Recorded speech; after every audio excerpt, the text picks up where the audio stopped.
Welcome to Jacket Jockeys with Justin. And me, Jennifer. I don't know why you never. I'm trying to do what you ask of me. Why don't you just say? I said that's my name. Hi, everybody. Why don't you just say Gen like a normal Gen, it's person? me, Gen.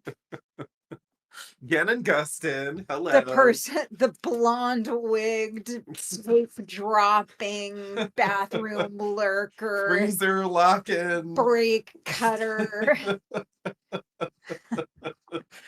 And also possibly zombie.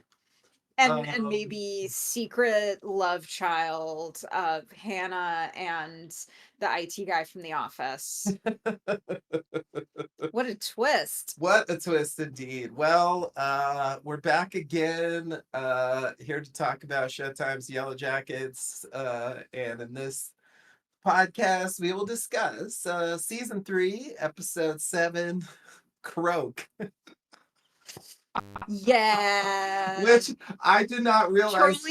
Troll. I did not realize was a troll. I saw the title and I was like, "That's weird. I wonder what that's about."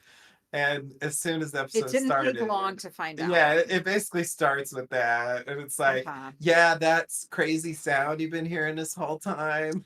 That terrifying, like massively large sound came from some tiny, Oh, very horny oh, but it made frogs. this like bulbous like mouth Vocal thing. sack. Vocal sac. There you go. Yeah, little frogs. Yeah, so it wasn't so we were right that it was an animal Yeah, we making a did say that, noise. right? Because that did seem like the most like Yellow Jackets But it explanation. does feel like the writers sat around thinking, what's the smallest, cutest Uh-huh. creature and the least menacing context that Yes. this sound could be made in? Because I think you had in mind maybe a predatory sound from an owl or something. Yes. I was thinking maybe the sound of animals being killed, Yeah. but it's like, no, they're just engaging in a rare mating ritual. Yes. Which I will have to talk about as we get to it because Well, you are a I herpetologist, think right? is that what they call them? I think that's for reptiles. I Oh, don't too bad. know the word for snakes, maybe specifically a frogologist, we'll say. Frogologists. Yeah, sure. Sorry, it's frigologist. Frogologists. Sorry, It's like a sorry. kilometer thing. Yeah, yeah, sure. Yeah, so yeah, I'm not one to say like total vindication, but like You are one to I say. I really feel like this is, what I've been trying to say, this whole time on the podcast. Well, I shouldn't say this whole time, but Wow. like I would say like since probably since the end of season 2, when Lottie says like, "Is there a difference?" Like to me, like that was a definitive sign about the direction that the show was going, and I was like, okay, like and I've been saying it all this season at least, like if we're gonna get explanations for things, don't expect them to be outlandish. Don't expect them to be supernatural. They're I do think typically frog mating is an outlandish explanation. well, okay, but what I mean is like in the sense of like some like shocking plot development. It's more of a in that case a troll, like how ridiculous it is Hmm. that it's just this thing that really has nothing to do with anything in terms of the plot. It's just like this weird natural phenomenon that happens to occur here. It's just kind of a coincidence, that they're there during this particular period. But you caught this, you caught the thing in the background with that one frog like rubbing his little hands together saying, "Je veux du fond." Oh, is that the spirit of the wilderness? That little guy. It was me all along. Freddy the Frog. Aw, Yeah. You can call me Jacques if you the want. bloodthirsty frog. Yeah. I just yeah, I've gotten into some, you know, mildly contentious debates Oh on my on god. Reddit with certain parties. Mildly contentious debates. Yeah. The internet is not a good place. Yeah, I know. I know. It's just like it's foolish. It's perhaps quixotic of me to Oh, even like try to do this, but it's like once I got my read on this show, I really wanted to warn people not to fall into the lost trap because I think if you fall into that trap, you will be disappointed. right, but everybody has to learn that lesson for themselves, and it's No, not they can your learn it from job. me. No, it's not your job to protect strangers from I don't, disappointment. I don't want them to I deal with what I want them to know. Okay, but you're calling it a mildly contentious debate. So is there a point where you're like, "Oh, actually, you don't deserve my protection because you're kind of an ass." I mean, I did say at one point to someone like, okay, like, you can like dig in or whatever you want, but like you will be disappointed. Yeah. Like that's what this is leading to. So like I'm Yeah. just trying to like let you know, like this is how the Well, show that's is. another problem with the internet is the tone doesn't really come across. So in your the way that you just said it, like you can believe that, but you're going to be disappointed. And that he probably read it like, "Huh, you can believe that, but you're going to be disappointed."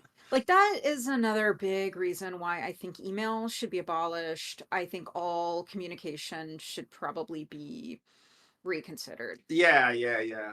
Well, It should have to reapply. I mean, luckily there is a strong anti-supernatural camp in the Yellowjackets fandom, so there are at least some people who are more. Now I don't know if they fully understand the sort of like game that this show plays, but at the very least they're not buying into the supernatural Yeah. stuff, which I think is a good sign. Yeah. And so anyway, It's like really something else that the world is burning down all around us, and people are arguing on the internet about whether it's going to be horny frogs or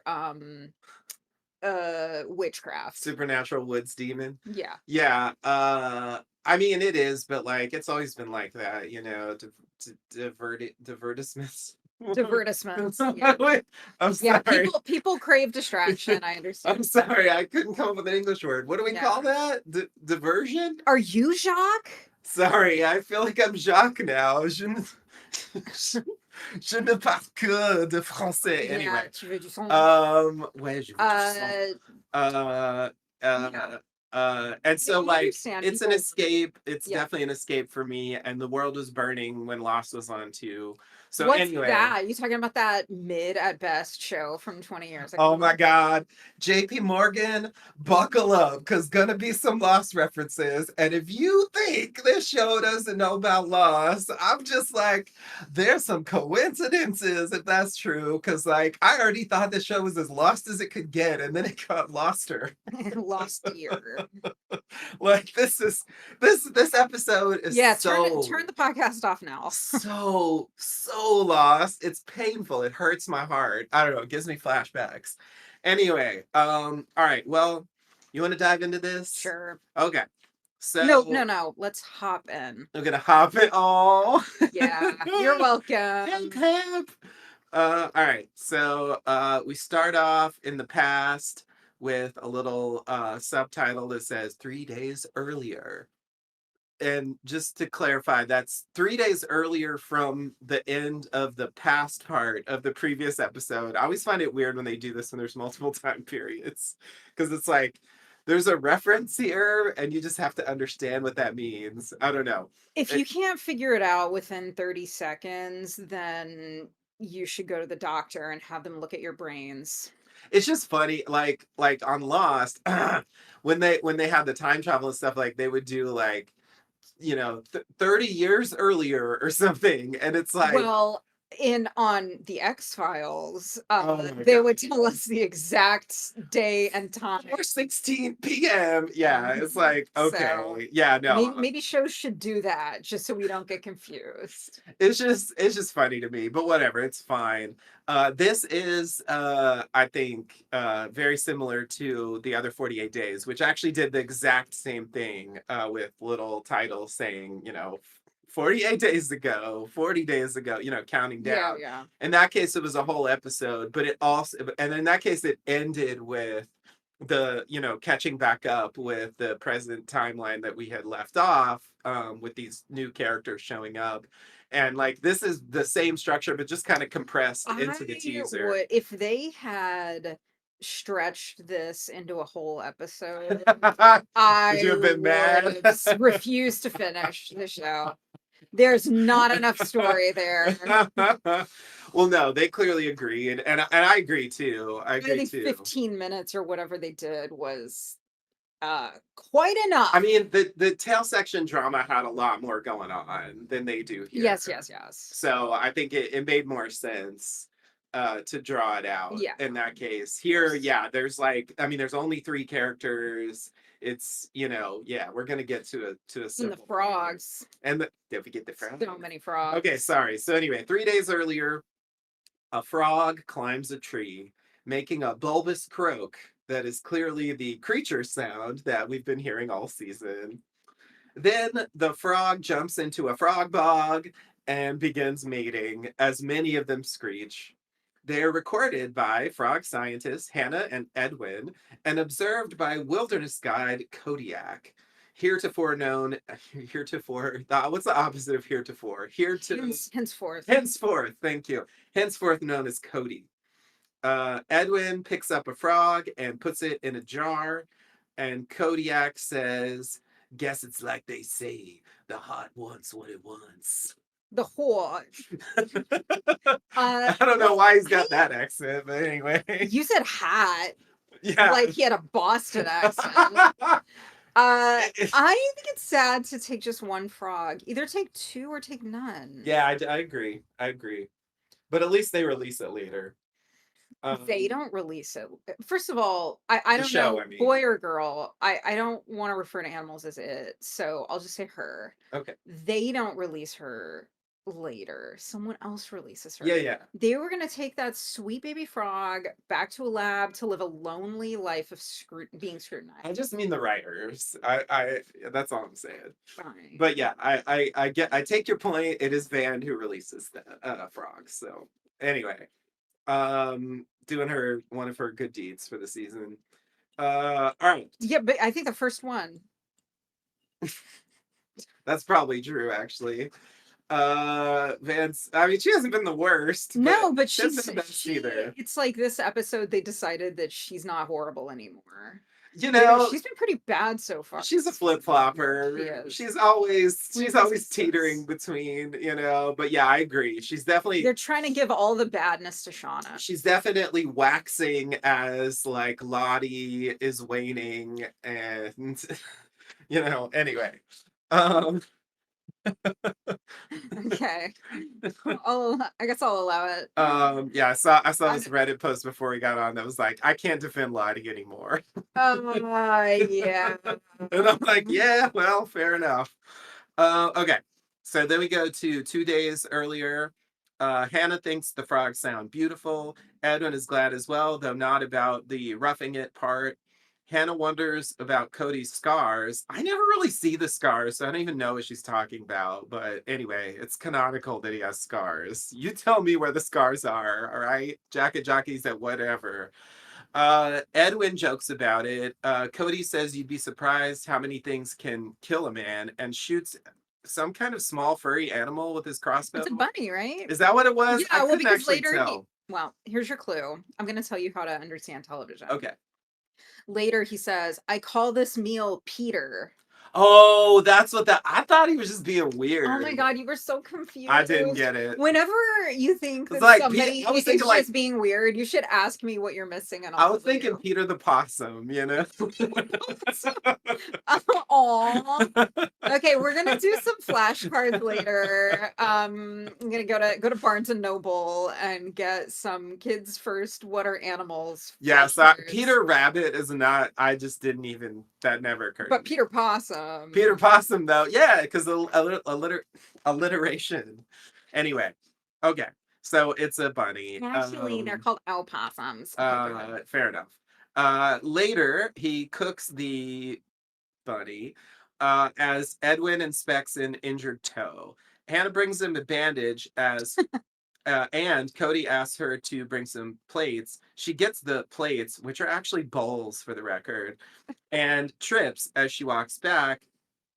looking at Cody removing his outer shirt.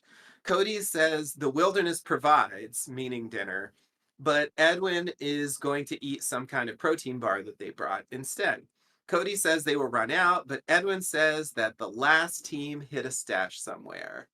Um, Ding, ding, ding. yeah, so we get our second I answer. was pretty excited by this one. Yeah. It is. I assumed it was from Cabin Guy, but this reveals it's not. And I'll just mention at this point, like the first time I watched this, I thought what he actually said was like last year, but he says the last team. I think it has to be the same year because they clarified later that the frogs only do this every 7 years. So either it was 7 years ago, or like there was a previous team that same summer. Wow. So I'm not That's sure. I'm interesting. not sure which one it is. But yeah, that's just a point. It could have been 7 years ago. The issue still remains like who dug the pit, because they were stashed in the pit and they were covered with a tarp. And so I'm assuming the team did that, but that doesn't necessarily mean that they dug the pit. I don't know if it really matters who dug the pit, but I am just curious, since it's not been explained. Um, okay. So anything else about this scene? No. Okay. So then we go to one day earlier. Cody tries to protect some equipment. I think it's the DAT recorder, but I'm not sure, from getting wet. Yeah. As Edwin says to be careful with the equipment, and then says there's not a cloud in the cut to torrential rain as we get yet another Lost-esque scene. This exact fucking thing happens. Cody is Locke, y'all. Anyway, all right. So a tent is set up to protect them. Edwin measures the frog as Cody and Hannah throw hats into a card. Sorry, throw cards into a hat. Hannah asks Cody if he Kodiak if he was named after the bear. It's a subspecies. I looked it up. Um, but he says no, it's the chewing tobacco. She asks if he grew up out there and how he got into the wilderness stuff. He says he followed a buck into the woods with his bow and never came out. And it's like, yeah, you fucking did. How'd you meet these people? Anyway, whatever. She is frustrated and asks how he connected with the university and mentions GeoCities for obligatory 90s Uh-huh. reference. And he says he's a frog expert. And they look skeptical. As they look skeptical, he says, "Did you hear about those frogs looking for a leader?" Why are you doing that voice? Can you stop? That's my Cody voice. He's doing a voice, all right. Yes, he's doing it's not the community voice, if that's what If you're you saying. yeah, if you've seen Joel McHale before, It's not his talk soup voice. exactly. It's not how I'm used to him sounding, so that's why I'm doing a Yeah. voice. I know it's not really what he's doing, but anyway, Do your Clint Eastwood. the you gotta ask yourself. Yeah, Yeah, he's Clint he's Eastwood. Clint Eastwood. He's like a wilderness Clint Eastwood type figure. I feel like there's someone like that in Uh-huh. some fiction somewhere. Of Anyway, course, yeah. um, okay. So what he's talking about here is one of Aesop's fables. I Oh, got this okay. from the internet. So Zeus got the frogs a log and they sit on it and they complain they want a real king. So Zeus gets them a heron who eats them all. And then he admits that he doesn't know much about frogs, but he does know about horticulture, producing a joint and offering it to them. He calls Edwin Edgar as we transition to a later time when they're sitting in the tent just hanging out, smoking that What joint, could having possibly a go party. wrong? It's all good. This is where it turns into an after school special. Yeah, I know. See, kids, this is why you don't do drugs. Anyway, I should have done a voice there, and I didn't. Okay. Uh, Kids. all right. Let's see. He uh he verifies, this is Cody, that the frogs, this is where we get the exposition about the frogs, that the frogs stay frozen for 7 years and then thaw out just to have a summer-long frog orgy. And we learned here that Hannah was the one interested in the frogs, while Edwin was studying frog secretions like a normal person. We also learn that the Arctic banshee frog has never been recorded before. Hannah asks Cody if he also knows when the rain will stop. Edwin sets up some kind of portable satellite phone. Hannah tries to jokingly make a call to Miss Cleo, uh, another obligatory 90s reference, saying the call won't go through because they're not high enough. Fucking Lost thing again. This exact thing happened on Lost. Anyway, okay.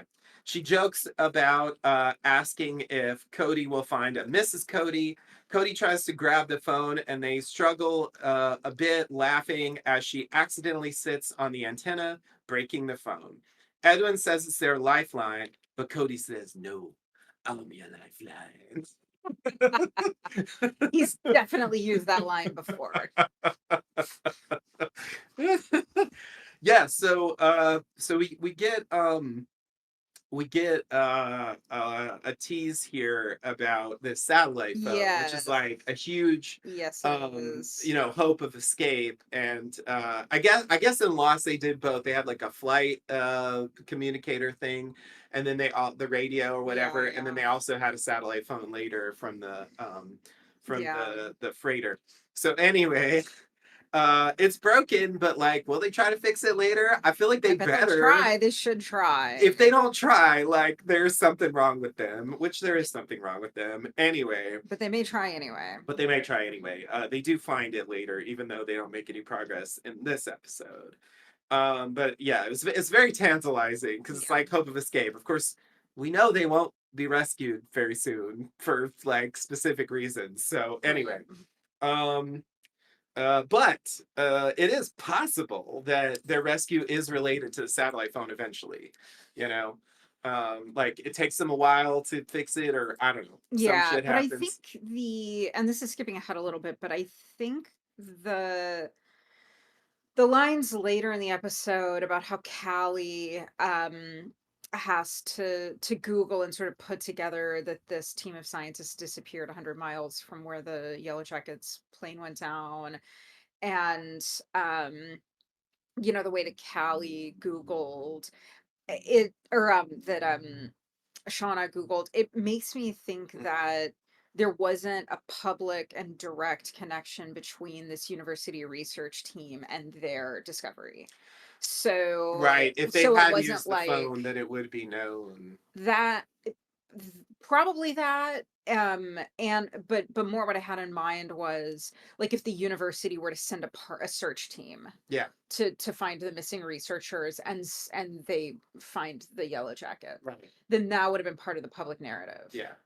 um Well, now if they just found them, and they were able to hide the evidence and all that, like it's possible that they found them, you know, but it was still not known that there was a connection between them and their team that went missing. Correct. What I am saying though is that's the headline.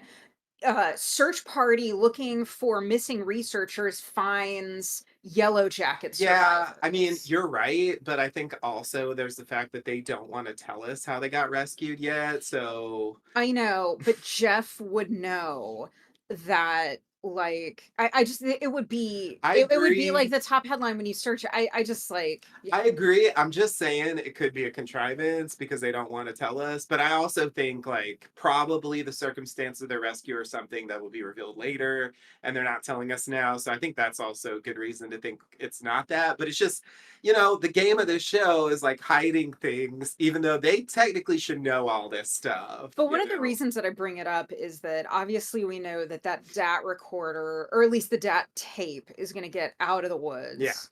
So there's various theories. Like for me, the most tantalizing thing about this episode is, how did the tape make it back, and what do various theories about that, what is suggested by the various theories we might come up with. Yeah, yeah, yeah, yeah. And So we should definitely talk about some I of know I'm those. jumping ahead, but I just can't with this intro thing.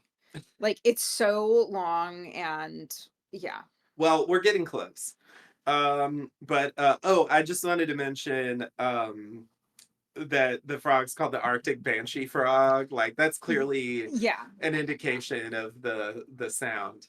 Anyway, okay, so now we are back. We are down to the day. Edwin complains about Cody to Hannah as she defends him.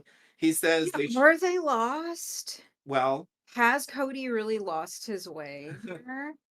well, we can talk about it. We don't He need to. okay.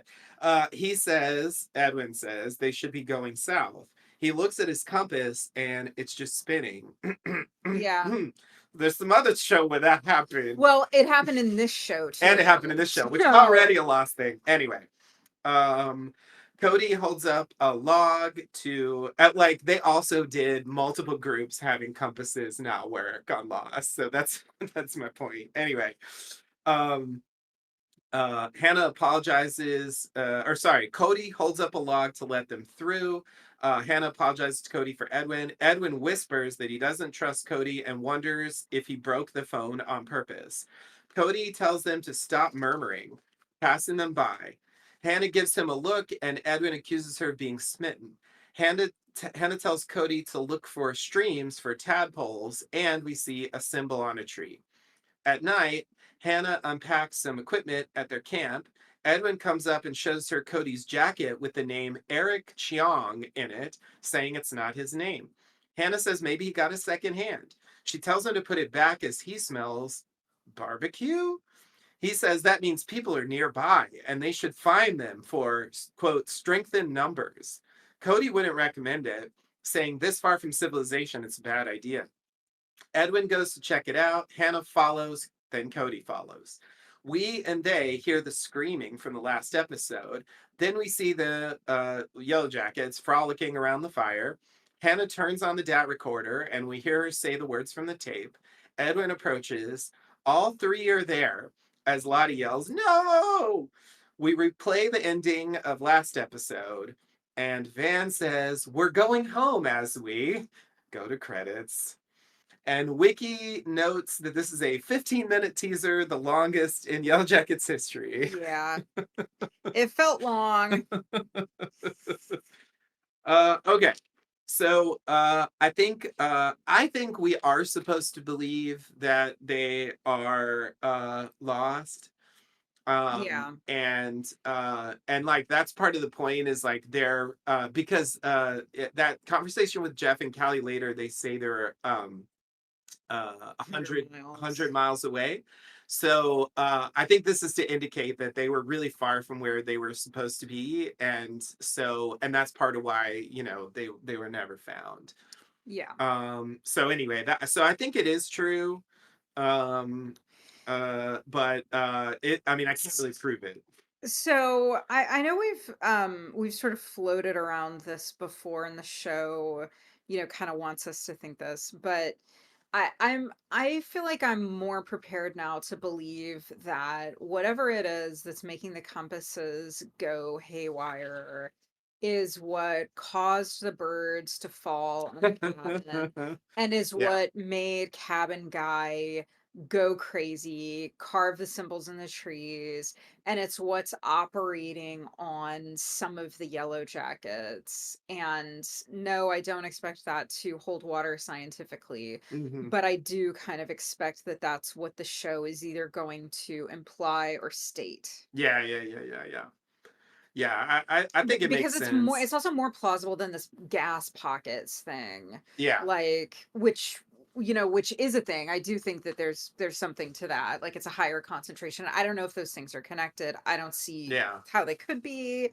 But I am also not neither am I a scientist, nor do I expect the show to be scientifically rigorous. They suggested it was like iron or something, Yeah, and like there was also the like the river river of of blood blood thing. thing, which they also Yeah, explained that way. So I think that's probably true. Like it definitely feels in keeping with the show, and it's like it's not realistic necessarily, but it is like naturalistic. you yeah, know yeah, so I feel like that makes it totally possible because I mean the show isn't like completely realistic, I think there's certain lines they won't cross. Yeah.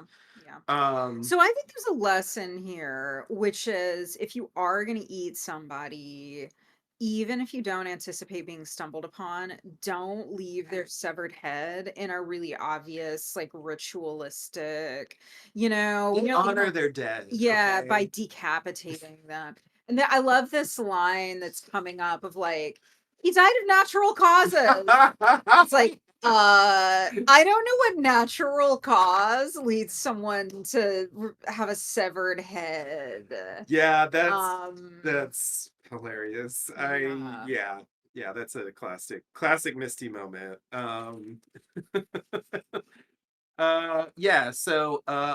So there's this thing about the jacket, like I don't know how much that matters. Maybe it's just in Yeah. passing to sort of like build up the tension that will lead to this confrontation, Yeah. But I will say that Cody does survive this episode. Yeah. And so what is he going to do going forward is definitely an open question. Yeah. So that's really interesting because at the end of the episode, it's Aquila, Travis, and Cody. Yeah, And we don't separated. see, yeah, separated from them. We don't see where that Yeah. goes. And we're going to get to the scene, but Travis is not convinced by Lottie, to say the least, Yeah, definitely not. anymore. There's another confirmation of that. So yeah, we could be moving toward a faction. Yeah. Totally. And Cody's got, Finally my factions come true. I've been yeah, waiting. you have been waiting. And Cody has massive survival skills. I Yeah. mean, we think, and Yeah. he claims. Yeah. We have no reason It would be to doubt. like it would be funny if they pulled a lock with Cody and they reveal he Mhm. just works at a box company and like Mhm. he just wanted to go on a walkabout Yeah, I mean and that's fine, but like as with Locke, I mean if you've got the skills, you got the that's skills. true. So That's true. And but it's just yeah, even the thing with the arrow like killing the bunny like between them it's like when Locke throws the knife yeah, yeah, like yeah. It's a classic thing. it is a classic thing, but it's like there's a very similar aspect to the way they're portraying those characters. And if they want to subvert it, like they Yeah, would go in that direction.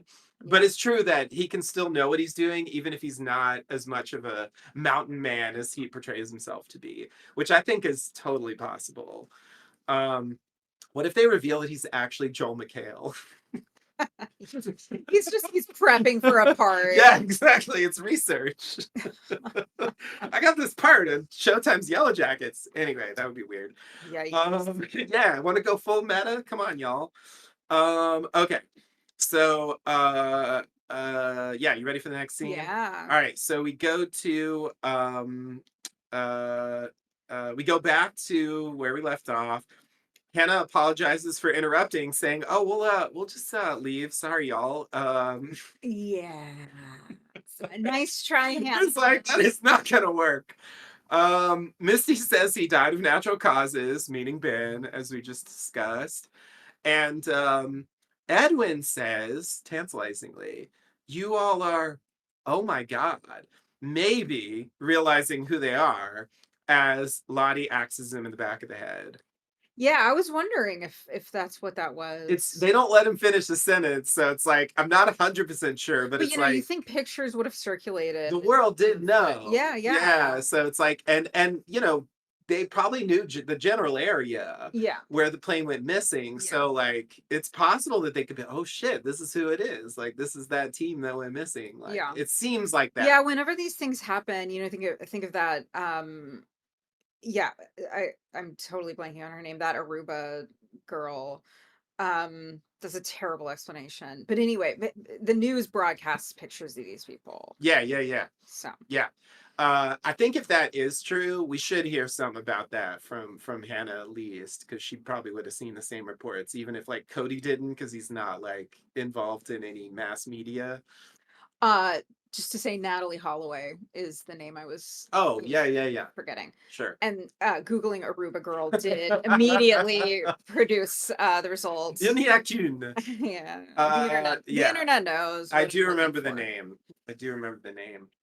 Uh, No disrespect to her and her family. but yeah, just it's an interesting idea that they actually know who they are Yeah, because that kind of changes the dynamic a bit. definitely. Like you're not, it's not just this like weird like wilderness tribe that's gone Right. unnoticed for centuries. I don't know, Right. like they could Like believe some weird shit satanic like Girl that. Yeah, Scouts. exactly. Satanic Girl Scouts. That's pretty much what they are. Anyway, so yeah, Lottie axes him in the back of the head. She says it doesn't want them here. You mean the frogs? Because I'm not so sure. I feel like the frogs are kind of indifferent. Well, Anyway, that one frog is probably pissed. that one frog might be pissed. That's And fair. maybe his mate. Maybe that's what she means Or by maybe the it. mate's all about it. Like, yeah, get this guy off me. Enough already. All right. So Cody says run, and they run. Cody shoots Melissa with the crossbow, and Shauna orders Mari to stay behind with her as the rest of them pursue. Lottie smears Edwin's blood on her face, saying, "You'll see." Natalie tells them to clean up. More may be coming and leaves as well. Yeah, Lottie, don't do that. Lottie's like real weird. And I do think She's this lost her mind. it's yeah, it's real wild. I think this thing with Lottie with the blood on her face is the Yes. vision that Shauna had in that earlier scene with Lottie's dad Yeah. that she thinks about. I think that's what this was a flash to. Like Shauna comes into the camp later and sees Lottie, and I think that's actually the specific moment. I think that's the But this shot that is they like used. leading to Yeah. that. Yeah. So anyway, like she's just like it's like what the fuck is wrong? What are you doing? Like oh my god, it's so weird. Okay. We go back to the present. Shauna sits in the hotel bathroom, secretly listening to the tape. We hear Lottie axe Edwin, which they of course didn't allow us to hear in the last episode because they didn't want to give away that that happened. And then we hear Hannah. It Um, also serves to allow Callie not to have heard it. true, true. And then we hear Hannah apologize to her daughter, mentioning that it was a teenage pregnancy. Shauna looks up Hannah using the acronym KUH, which was also on the supply cases for what it's worth. And she finds a memorial page for Hannah. Jeff knocks on the bathroom door, asking if he needs to use the lobby bathroom. She says no and comes out, telling him not to spend time in the lobby. They're hiding from a murderer. Jeff says, "But you sent me for snacks yesterday." But Shauna says circumstances have changed. Shauna is leaving as Jeff asks where she's going. She says to make some phone calls. Jeff is frustrated that she's not telling him anything. Shauna says she's protecting them. Jeff mentions Callie missing school and his furniture business. Jeff says he has her back and she should know that by now and he wants to help. Shauna says she doesn't deserve him and asks him to keep an eye on Callie, saying that Callie needs to back off for her own safety, and he does too. We see that Callie has been listening in this whole time, and we see that she is using, quote, web browser to, which I thought was really funny. Like, okay, that's what they're using. They're web browsing to search unsolved missing persons plus Canada plus 1990s, and we briefly see the results. So anyway, she sort of put together what she heard on the I phone. love Jeff in this Clearly, episode. yeah, no, Um, I agree completely. and poor Um, Jeff. He really does deserve better. And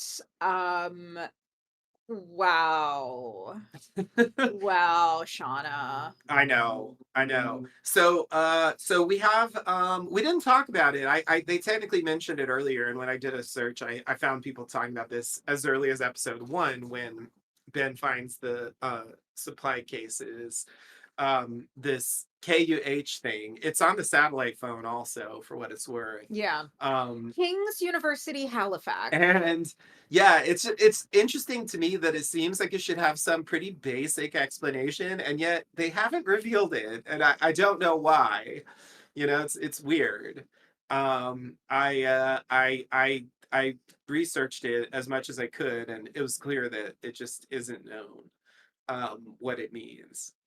But it's clearly connected to the frog scientists somehow, and the idea that it's something university would make sense. It's just like, why are they hiding that? Like, I don't understand. Why not just tell us what it means? Because isn't now the time? Like, Okay, so I was right. The study of a scientist who specializes in the study of amphibians, including frogs, is called a herpetologist. oh, So I'm good. going to go with Kalamazoo University of Herpetology. That actually sounds not totally implausible. Um, Frankly, yeah, Kansas. I don't know. Kansas. Um, There's no Kansas University of Kansas or Herpetology. Canada with a K. Canada with a K. There you go. There you go. Okay.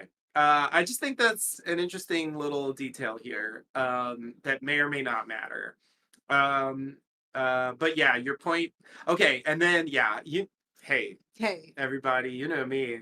It wouldn't be me if I wasn't complaining about Shauna's framing of the thread. Oh God. So Well, now it's just in bad faith though. I don't believe I just think now she's just trying to keep them out of her hair. is it though? Because later on, when she's talking to the Yellowjackets, I mean, she basically says the same thing. Like, Ugh. it's like, I mean, I'm not convinced that she doesn't mean this. Yeah, I don't know. It strikes me that she does mean it at this point. Like maybe earlier it was like hyperbole or something, but like it seems like it's real now. I don't know. We'll I we'll don't see. And know. it's worth noting that, Lottie killed one of them. And so there is at least the possibility of a motive for a connection between the stalker and Lottie, which before this was not clear, and which was why I was unconvinced. And by the way, I'm still not convinced that there is a connection, but at least they've opened up an avenue where it's possible. So there's that. But I still, I guess like if you're out for revenge, you know, you could go after the families. Like that's not totally implausible. But I think like, Yeah, I mean, one explanation is just she's just losing it. Like she's cracking under all of this stuff. I mean, we saw her go crazy in the past under the weight of the loss of her baby and the loss of what's her name? Why do I keep on forgetting her name? Um her the ear girl. Jackie, Jackie, thank you. We see her kind of go just crazy when Google ear Ear girl. girl. We see her. What would I find?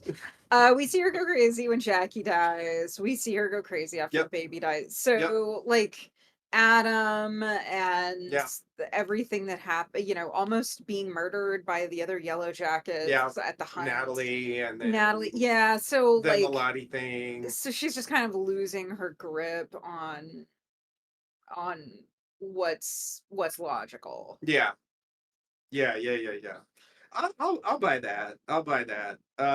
I do think Jeff is convincing when he says he has her back. It's like, yeah, Yeah, I think he does, he but I don't think she has he was his. shown to be willing to go like all the way to like confessing to her Yeah, going to murder. prison for And so it's like, yeah, like if that doesn't buy you some trust, like what will, Sean? yeah, Like Jesus Christ. yeah, It's I do feel like he deserves to be brought in more at this point. Like, it's like yeah, anyway, we'll see how that goes later. There's a coda to this Jeff and Callie thing. But it's clear that Callie's put together enough to figure out like at least basically what's going on yeah. with Shauna, and reveals it to Jeff later. That's where that's gonna go. But we can talk about that then. Okay, you ready to continue? Mm-hmm. Okay, so Ty is sleeping in her hotel room, their hotel room, I guess, but Van's there, awake as Misty comes in the door, having lied to the hotel staff about being some kind of like FBI agent, I guess. Yeah. Van grabs a knife. I think it's just like a butter knife. But anyway, they ask what she's doing there. Misty asks why she didn't mention, Ty didn't mention meeting Lottie the day she died. Van is surprised. Ty says it wasn't anyone's business, but she didn't kill Lottie. Why would she? Misty I don't says, know, bad one. Why would you? yeah, there actually is a specific reason why she would, and Van knows what that reason is. Yeah. Misty says she has a history of doing crazy shit and not knowing about it, and guesses that Van thinks she could have done it. But Van finally says no, she doesn't. Ty says it's obvious. It's obvious that whoever sent the tape to Shauna is the one who murdered Lottie. And Misty says, what tape? Because she ain't been clued in because they left her out like they always do. Yeah. Ugh. All right. So yeah, I think this Yeah. is I mean, I also don't believe that that's obvious at all. totally not. Totally And not. in fact, I don't believe it. I don't even I'm not even convinced that she believes that's No, obvious. I don't think she does. But it does, it serves an important plot purpose, which is letting Misty know about the tape. Indeed. That's the thing. This is kind of a functional scene It's just to definitely a like functional scene. get us off the like confrontation with Ty train and onto the let's deal with who sent the tape train. That's sort of the transition we make here. Okay. So we go back to the past. Cody and Hannah run. The Yellowjackets pursue. Natalie stops to listen. They hear a branch snap and keep running. Hannah says they should go back to camp to use a sat phone, but Cody says they should go deeper. The phone's broken. Hannah thinks maybe she can fix it. She's worried about getting lost and their supplies, but Cody says that won't save you. Stick with me or you're on your own as they become separated. The Yellowjackets pursue the YJs. Anyway, Natalie waves teams in different directions. Hannah runs. She comes to a clearing. Her hair gets caught on a branch and a chunk is left behind. She finds a small ledge to hide under, and we see Van and Ty pass by. Van and Ty pass by. Hannah sits up and gets out the DAT recorder, and she talks to, quote, Alex, saying, I need you to know that I love you. And that's where we end things there. We will come back to that. Yeah, Oh someone god. getting lost in the wilderness with a Uh, daughter named Alex. Has that ever happened before? All right, I'm sorry. I have to say it. JP, JP. I'm sorry, I'm JP. shaking my head for It's all of here. this. It's here. I mean, okay, it's just the coincidences are unbelievable if this is unintentional. Okay. I don't say they all are, but like some of this is. Come on. All right. Anyway, yeah, so we do have a suggestion of fixing the satellite phone here. So I feel like that's at least like planting a possible seed for later. That's the main thing I want to mention. Okay, so we go back to the present. Shauna gets out of an elevator where Ty, Van, and Misty are waiting. Ty asks about her leaving, and Shauna asks, "What's Misty doing here?" Oh I, god. I get, I I'm so sick of Shauna right now. I got so annoyed with Shauna's Yeah. reaction to Misty in this scene. Yeah. It made me irrationally angry. Yeah. It was like when Van was like, "You don't get to decide" to Natalie, when it's like, really, Van. Lottie gets to decide, but Natalie doesn't. That's how that works. What the fuck are you talking about? Yeah. Anyway, Van's better this episode, but But you remember teenagers' brains are not fully formed. right, and they don't have that excuse here. Yeah. It's like, yeah, like Shauna's just, I don't know, like they better tell us that Misty did something like really bad to Shauna for me to understand why she treats her so badly.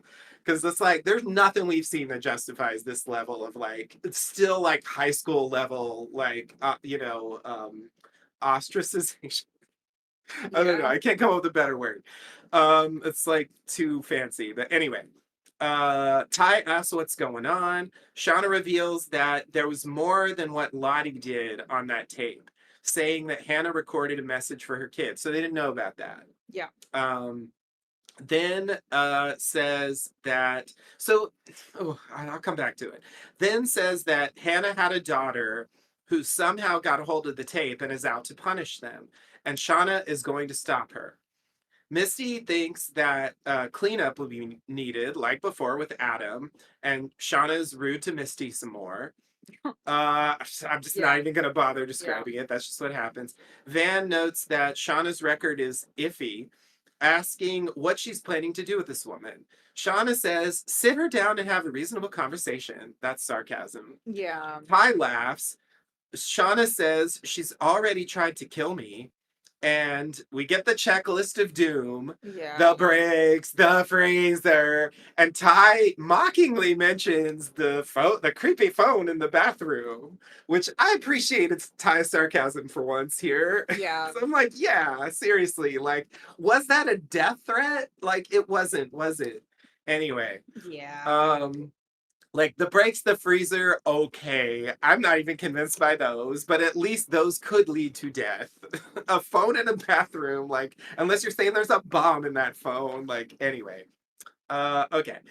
Yeah, I'm gonna call it the checklist of doom from now on. Ty mentions the phone. Oh, sorry, I just said that. Shauna says she won't end up like Lottie. Van says, we'll go with you. We find out that she tracked down Alex and she's in Richmond, Virginia. So they're going on a road trip. And that sets the stage for the rest of the episode. I'm sure it's just gonna be a fun road trip story, with all the familiar beats. Tons of good times. So I just have to say, like, there's Yeah. something here that isn't working for me. Okay. So, like, we open up on Shauna in the bathroom, right? And she's just like Googling, um, KUH, and she finds this memorial page, right? But then we follow her directly from the bathroom. She talks to Jeff, and then she leaves. And Yeah, that bothered me too. It feels like this is not the same. Like there were like hours of life that happened yeah, it's like a between day this. passed or something where Yeah. she did a bunch of research and made Yeah. phone calls, as she says later. I'm like, Yeah. when the fuck did you do that? I had that hang up too. I think there's some missing time in there. Yeah, it's like they Um, deleted some scenes or something. Like that scene should have had, like you said, like there's some in between bit that they just skipped over. I don't know. yeah, but I don't think it's significant. But it's written to go straight from the I bathroom, know. so it's Yeah, it like, feels like normal storytelling. It's like she leaves the hotel, she leaves the bathroom, has this exchange with Jeff, opens the door, and yeah, bumps into them there. yeah, But that is not. It can't have gone that way because otherwise Jeff's gonna be like, why are they here? right, Because he's right there. yeah. So I just think Well, she comes out there's of the elevator in the lobby, so uh he's still behind in nonetheless, the room. I just think it doesn't really work this. Yeah, I don't know. Yeah, there's just like, I don't know. It might just be like they're trying to like get to the Yeah, point, and so they just kind of skip it. Like we're but supposed to take Shauna's little googling as like a shorthand for yeah, all the for all research the she other did to research. find the person. But I think I want to talk about I want to talk about this tape. But do you want to talk about it later? Um, I don't know. I mean, yeah, I guess so, because it does come up several times more. Mm-hmm. It's a big point of contention in the episode. Okay. So uh, uh, but I do think that I believe that Shauna, after hearing the tape, believes that she knows who is behind it, and like she's gonna go kill her. Like that's basically what is Sure. going on here. Like I believe that part of it. And so that's why when she says that stuff to Jeff, like I feel like that's basically true. Like in a vague way, true at least. That she thinks this is a murderer. She thinks that this person killed Lottie. Now that may not be true, since like there's some suspicion on Shauna about Lottie later. Yeah. But nonetheless, that she thinks this person is a threat. Mm-hmm. And so anyway, I don't know. um shall we continue, Yeah. or do Yeah. you want to say something? The stuff I want to say about this is more for later. Okay, all right. So we hear more of the tape message. From Hannah to Alex, Misty hears it for the first time, saying there was no mention of offspring in her obituary. Shauna says it was a teen pregnancy. The daughter never had her mother's name. She found the birth record in Hannah's hometown, and she found Alex's address from there. Right, right. So she has found the birth certificate. I mean, this is like, yeah, that's a full day of research. Like go and find a Yeah, birth yeah, record. yeah, Yeah. yeah, totally, totally. Misty is impressed, right? Because like Misty would have known about this if If it any of was easy to those find. crumbs Yeah. were there available, right? So it's Yeah. clear that they didn't know about this before. Right. They knew about the frog people for sure, Yeah, but they obviously. didn't know that there was this like connection to someone back in the real world. Yeah. Okay. Misty wonders why they didn't know about the kid, but Van points out that someone did. They smuggled a tape out of there. Hmm. Ty points out that Gen and Melissa got close to Hannah, but Van says they're both dead. Misty outlines two mysteries: who brought the tape, and why would Alex wait 25 years to come for revenge? Saying it doesn't make sense. Ty mentions Misty's accusation of her not making sense, and she says, touche. And we end on that point. So I don't like Ty doing that because I want us to dig into those questions. It's one of those annoying TV Yeah. pivots, which Yeah. our other shows have done, Many other shows, ABC many shows. shows have done that. Many shows have done that. It's a classic move because the writers want to Don't hold want to off. give more So, but details. but those are massive questions, and so, you know, I don't have any theories about why wait 25 years and do it now. Um, but I mean, maybe it has something to do with the like the reunion. I don't know. That happened. That's true. That's relatively Um, recent in terms of the show timeline. yeah, Within months, I yeah. believe. Um, but anyway, but I do have a preferred little theory about, okay, so I want to know why they're so confident that Gen and Melissa are dead. Because TV shows have done this before. I mean, old ass books have done this before too. It's like it's just a fictional trick to say like, well, so and so's dead, and then you find out later, well, we had every reason to believe that they were dead, but it turns out actually they weren't. So I want to know why they think that they're dead. I want to know if they made it out of the wilderness at all or if they died afterward. I want to know um so, obviously if we see them die in the wilderness and get eaten, I'm gonna no longer be skeptical, you know. Yeah, But like I'm not ready to believe that Melissa is definitely dead because I do recognize that I was completely taken in season 1 by what the writers wanted us to think, which was that Adam Martin was Javi. yep, I fell for it completely. So I've been skeptical this season about Melissa because I know that they've done this before, yeah, like try to trick us, but they could be double tricking us with this. And right. because You'll here, think it's something else, so yeah, we'll actually make it Melissa. right. So here's a scenario. Let's say Melissa is among the Yellowjackets who are rescued and makes it back into the world, but has this knowledge from having built a human relationship with Hannah about the kid, about Alex. And let's say that Hannah makes Melissa promise to take her the tape. And let's say Melissa, after returning to society, for some reason or another, decides to fake her own death. Maybe she can't stand all the constantly being badgered about what really happened out there. Like, she just wants to start her life over again completely with a totally new identity. There are reasons that she might do that that have nothing, that are just about like trying to protect herself from paparazzi or whatever. Or it could be that she is specifically afraid of what might happen if it somehow comes out, if somehow Shauna or Ty finds out that she delivered this tape to the daughter, Hmm. right? She delivers the tape to her somehow, and maybe she is or isn't the person who dropped the tape off at Shauna's house with the symbol, but she could have ended up telling Alex about the symbol. It's also worth Hmm. noting that Queen of Hearts too. Queen of Hearts, right? It's also worth noting that because they make a point out of it was a teenage pregnancy, which puts Alex around the same age as the Yeah, Yellowjackets themselves. I think deliver. So there's this other situation, maybe she falls in love, maybe they fall in love, or they just become really good friends. And so I don't know. So Yep. that's where I am with my Yep. theory. Yeah, yeah, yeah. Okay. So I wanna pivot to a slightly different point and then circle back to what you Okay. just said. Okay.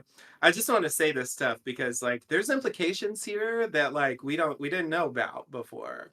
So I just love when they do this because this allows us to know things in a Hmm. in a vague way that we haven't actually seen. Yeah. So uh so uh so they mentioned that okay, right. How am I going to put this?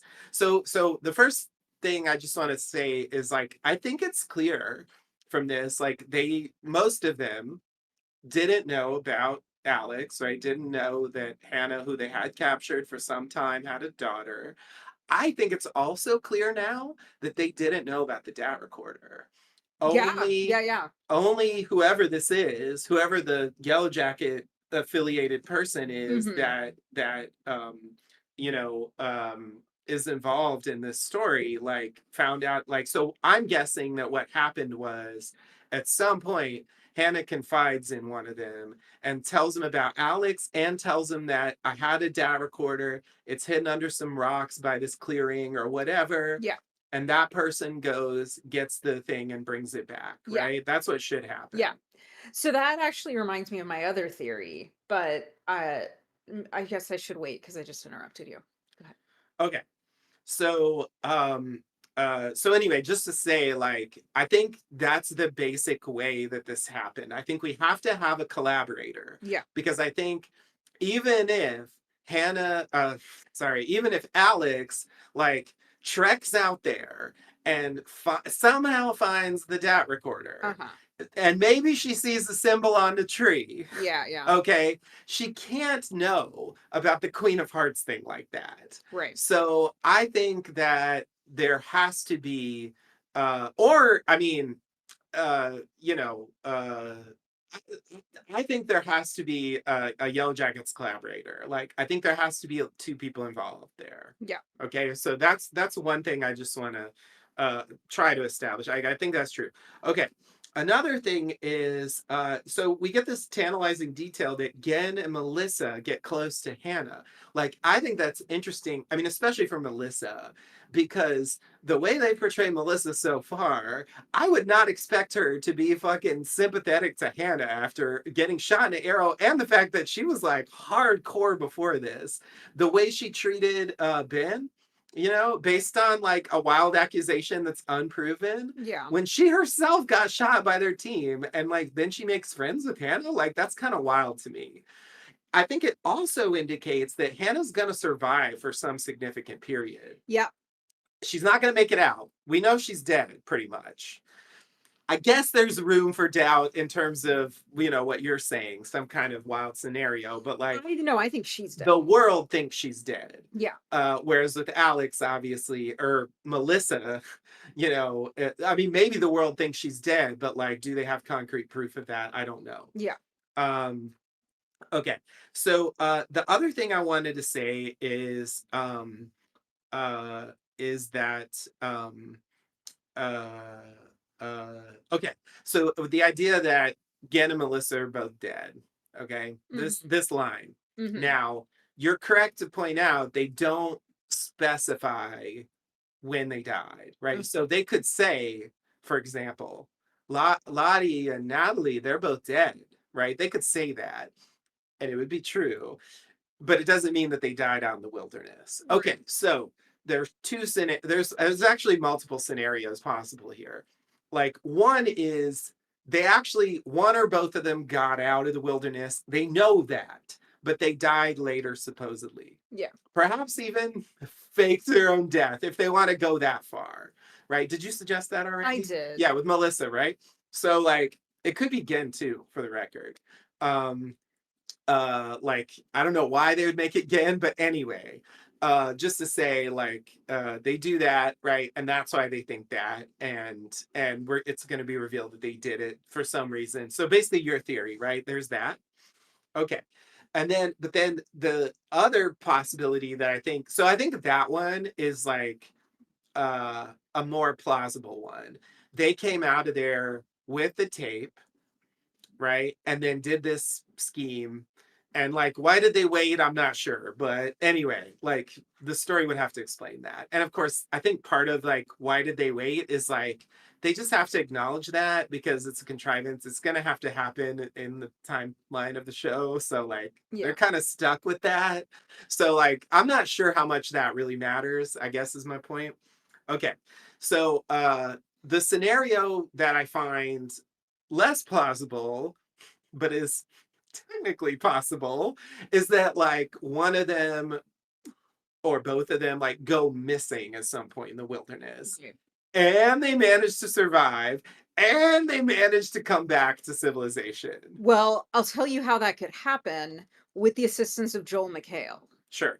And so it's possible that Shauna knows that Melissa didn't die in the same way that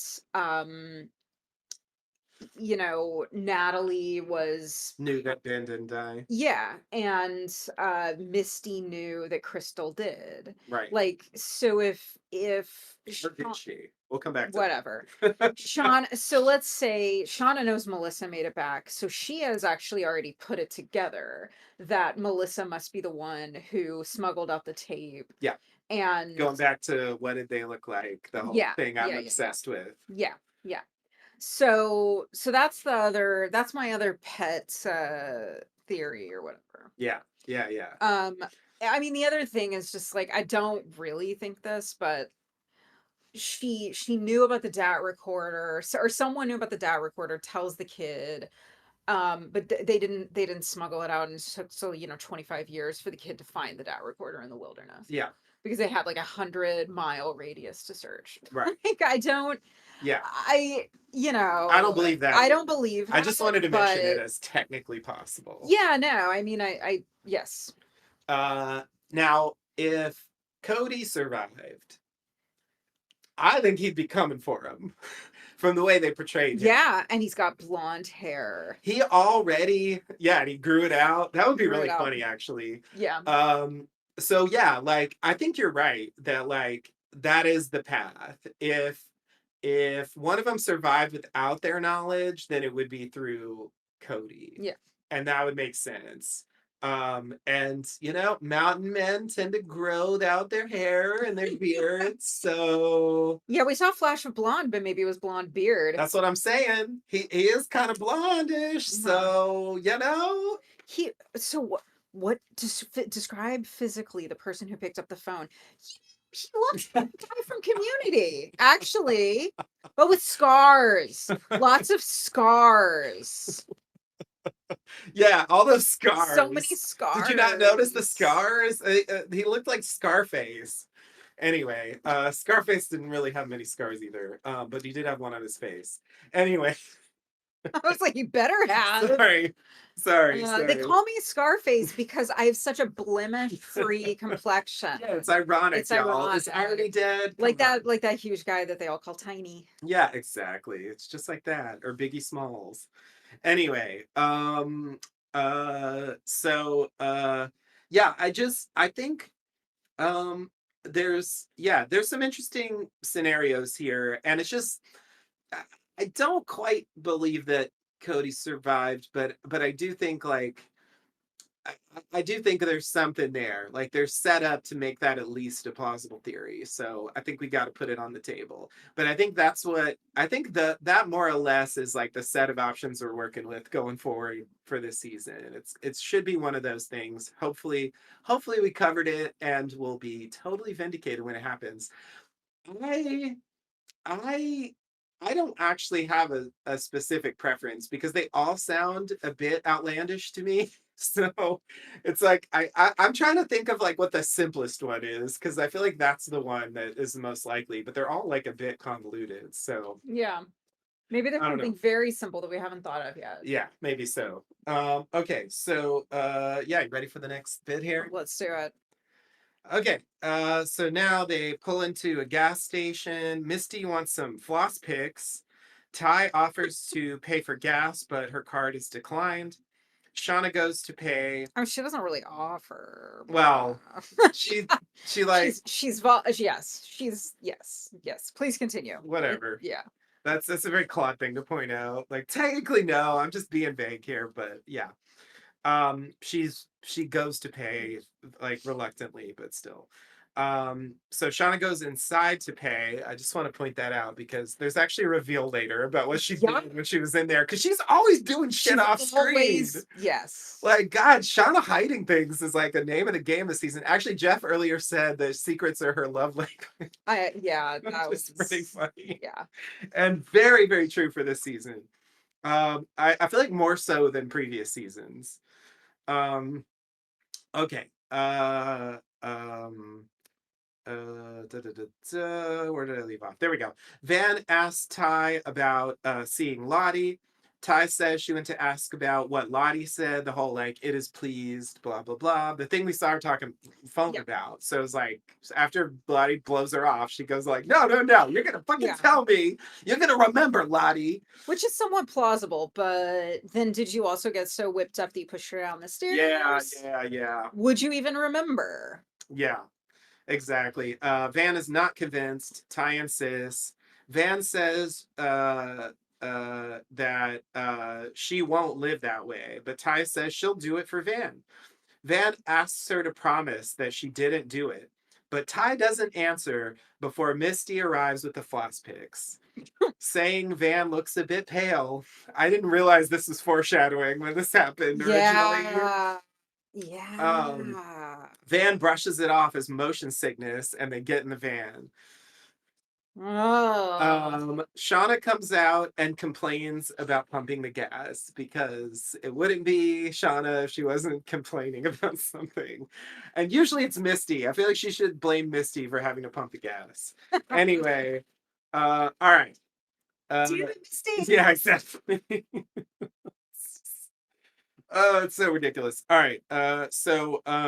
Yeah, I mean, Yeah, the credit card getting declined thing she says it is must be all the hotel charges, and it's like, I guess, I don't know. It's yeah, not totally maybe, but impossible. it seems like this I don't know, it feels like a very the bad one thing to be so flippant about her credit card getting declined and Yeah, like running up a whole hotel bill that she can't pay. yeah, yeah. Um, in the You think it would have been declined at the hotel, like before this, not some like pitiful like gas charge.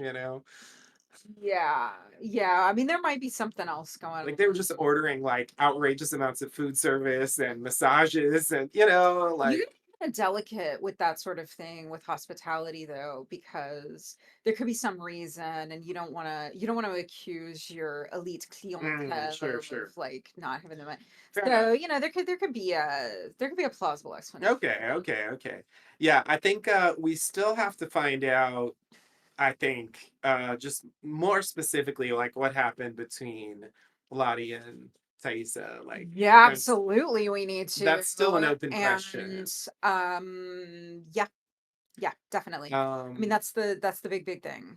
like they give us a moment where Ty could like promise that she didn't do it, and they don't. They dodge it. So Yeah, and I wouldn't trust it anyway because again, like how much of what we're seeing is Ty and how much is the yeah, bad one? indeed, and that does come up later.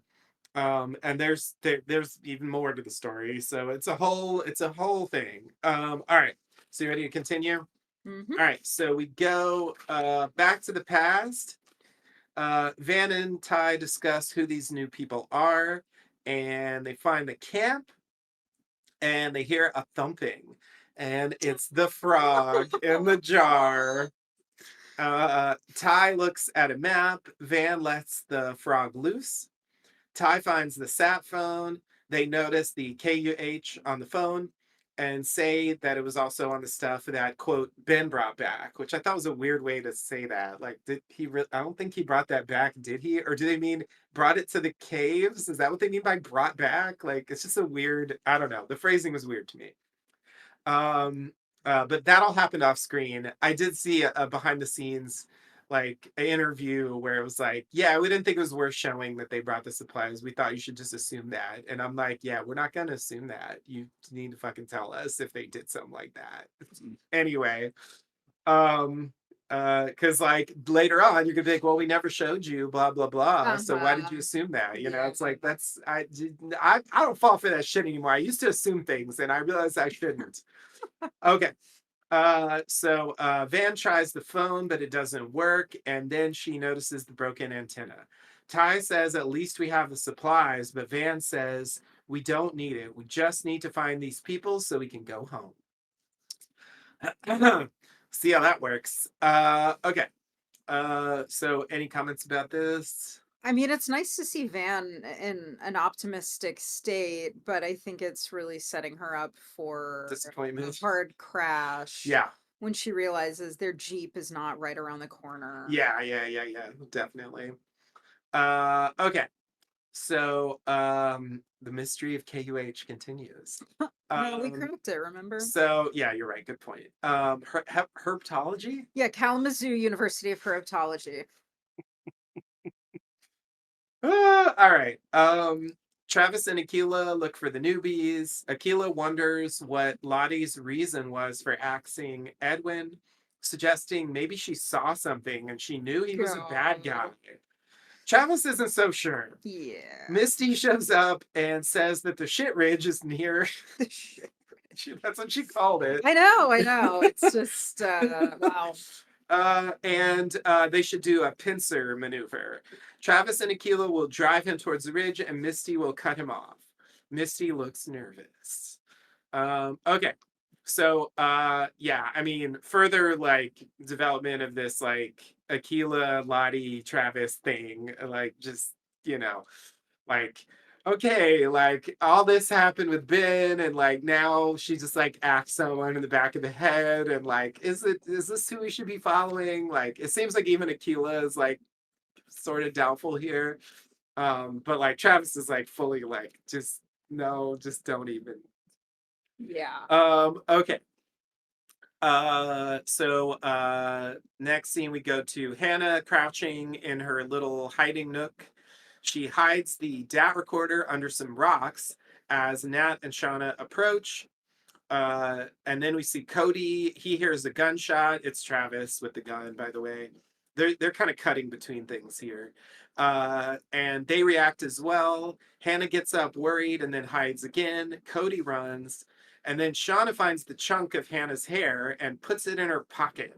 Yeah. Like, why? Are you gonna give it to the woods? Like, Yeah. why Or are like you make some doing kind of this? like jewelry with it or something, you She's just know. looking for a hobby. It's crafting. I don't know. Natural materials. I just thought it was weird that she put it in her pocket. Like, what's that gonna do anyway? Yeah. Um, Shauna pulls a knife as they approach where Hannah is. Hannah tries to get up and just surrenders. Nat tries to reassure her, but Shauna's mad about Melissa. Hannah says that it wasn't she has no weapons. She explains that Cody was a guide. Shauna says that we could just kill them and they'll still come looking, and then there'll be no witnesses. It's a win win. Ty suggests not going rogue. which is what Natalie did. It's a little bit of a like stretch here to make that connection, but anyways, like look how it worked out for Natalie, and it's like, yeah, you chose to react that way. So Yeah. like, Good point. I just felt like Yeah, that's I like, thought that was a little flimsy and weird. it is, it is. It's like if Shauna just bullies everybody and they take it, then she'll still be the leader. Like, Yep. you know, like that's all it is. Like, so I don't know. Anyway, whatever. Um, Van says it's bad enough what Lottie did and says sorry to Hannah. Hannah mentions that she knows where to find first aid supplies for Melissa. So maybe that is like setting the stage for how the Yeah. bond gets formed there. Yeah. That's what I thought the second time at least. That makes sense to me. I didn't really think um, about it. when I was paying But better it is attention. true that, it was Cody who shot her. So, Yeah, yeah, absolutely, absolutely. But like a further sort of connection, yeah. like why would she care about Hannah? But also, like, you axed my boyfriend in the head. Yeah, yeah, Like, I mean, it's not like it was unprovoked. definitely, definitely. Um, yeah, and you had a head on a spike when we came in. Well, yeah. There's that. So like, y'all ain't But innocent. it's like, you didn't know him. That's our business, not yours. Right, right, right, right. Yeah, that was fully justified. Or was it? Anyway, we were actually mad about it, but also anyway, blah blah blah. Um, okay. Yeah, and so yeah, just for the official record, like this is the setup of like what happened to the dad tape. As of now, this is as far as we know. It was hidden there under some rocks. She didn't bring it back to the camp, so like whatever's gonna happen with it, someone's gonna have to find out that it's there. So we'll see. Okay. Next scene. Yep. All right, so we go back to the present. Misty plays I Spy, something beginning with a K. I actually think this is like Yeah, foreshadowing. I mean, I actually think it would take a long time to find that thing anyway. Yeah, Because they leave and it's like under a log or something. it's under some rocks. Yeah, but she's hiding under a log. It's rocks under. Well, it's like sort of a It's a little ridge. ledge. Yeah, Oh, okay. yeah, Okay. yeah. So and I thought it was like a hollowed out log. there's a clearing Got it. there. I don't know. Maybe Okay. it's a hollowed out Okay, it's by log. the clearing. Yeah, I assume like she'll either say that and we're just supposed to accept that they know what that is, or it's possible that Hannah's gonna survive for a while. Like maybe they do an expedition and she just like takes. I just think it's gonna be hard to find it again. Yeah, okay, fair enough. I mean, But they're gonna she's find it, not so like she's not a tracker, yeah, you know. they're gonna But yeah, find it yeah, somehow. yeah, yeah. They're gonna find it again. So it's No, however I it mean, what you're is. saying doesn't matter. I'm sorry I brought They it up. could just run into it accidentally even. Like there's various possibilities. They're just out looking for animals or something and they just stumble upon it, and because of the bond she Like, decides to oh, this is a share. cool pile of rocks. No, no, A no. little strap like sticking out or something. What I'm imagining is that it's like Hannah and one of the Oh, okay. Yellowjackets. Hannah and And Melissa are out on a yeah, walkie looking for yeah, Rabbit, looking for Peter. yeah, Yeah, and yeah, yeah. and they Okay, just right. stumble into it, just Right. for Oh my example. God, this is where I hid my dad. Yeah, Yeah, yeah. some shit like All that. right, fine. I mean, I think there's various ways they could go with it, but I'm not really worried about how they're going to find it because they're going to. Yeah, well, Um, fine. so, what else did I want to say here? Uh, right. Sorry. We're going on to the next scene. So Misty plays I Spy, something beginning with a K, and someone suggests knife. Actually, it's Shauna who suggests knife, and I realize later that it's like a Freudian slip. It's Because she fucking foreshadowing. bought a knife in that gas station. Like that's revealed later. Yeah. Anyway, it's like, oh shit, did Misty see my knife? Anyway, because I feel like she would have if anyone would have. Uh-huh. All right.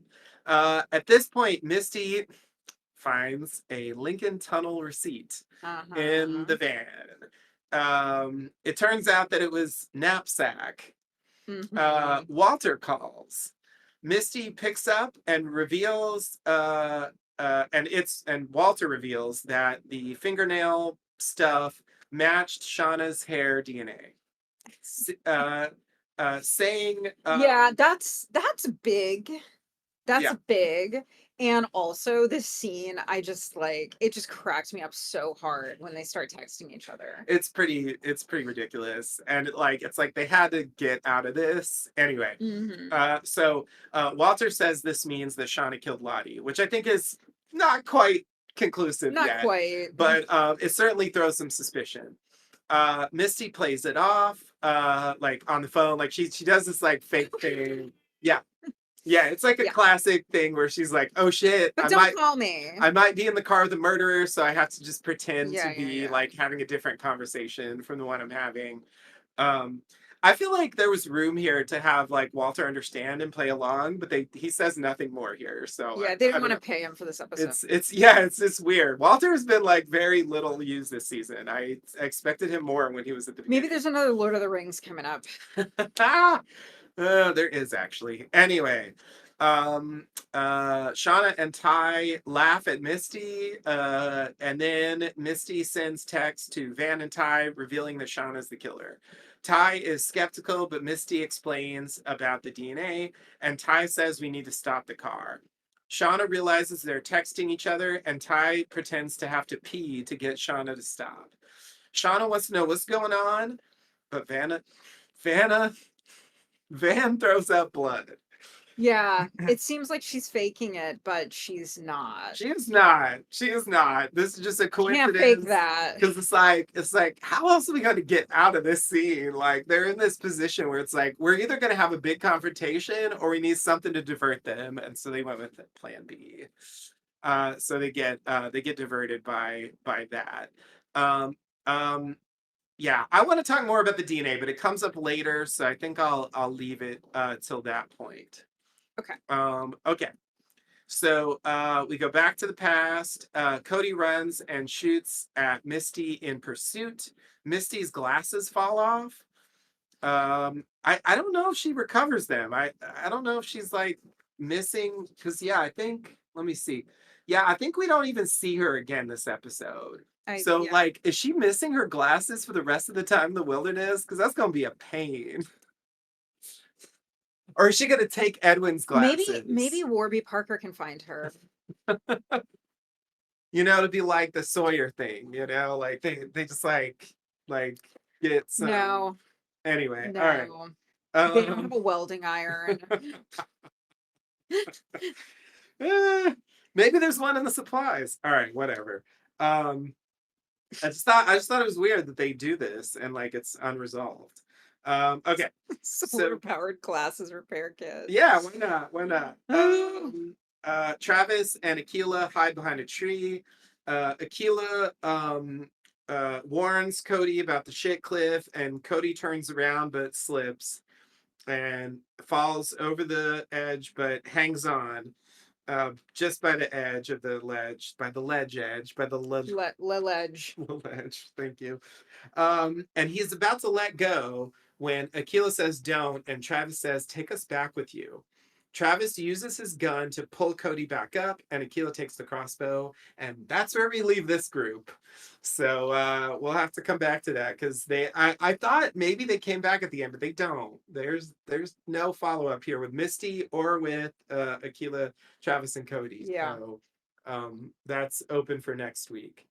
Um, Okay, and I also think it's just interesting and notable that they revisit the shit cliff here, or And still no mention of and no Crystal. mention of And Crystal, it's also still dark. and Misty is even there. Yeah.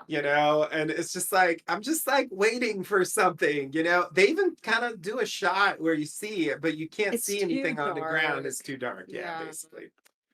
So I'm hoping if they're hanging there, because by the end it's morning again. I'm hoping that maybe we'll get a follow up on that next week. Yeah. I'm not holding my breath, okay, but I'm hoping. It's called hope. It's called blind hope. All right. Yeah, we'll pick that up later. But I do think getting a crossbow is definitely a win for the Yellowjackets because that's a useful weapon to have in this circumstance. Because like the ammunition must be finite, you know, like they had some from the cabin, but the cabin has now burned. how much did they actually save? You know, I just feel like at a certain point, maybe they just gotta, you know, and maybe that's part of why they do the pit also. Oh, that's a good theory. Um, okay. Next scene. Yeah. All right, so we go back to the present. They arrive at a hospital, and the rest of them, besides Ty, find out that Van has cancer. Ty goes in with Van. Misty tries, but ends up staying outside with Shauna. They sit together. They didn't know about the cancer. Misty thinks that Shauna is pretending to care about Van and accuses her of killing Lottie. Shauna is shocked and offended.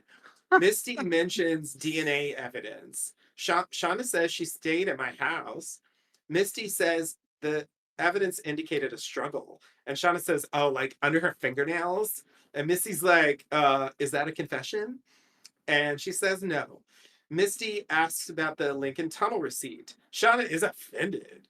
Misty is not convinced. Shauna gets up to, quote, get a Coke, and she pretends to use the machine and leaves the hospital. And Misty follows and sees Shauna drive away.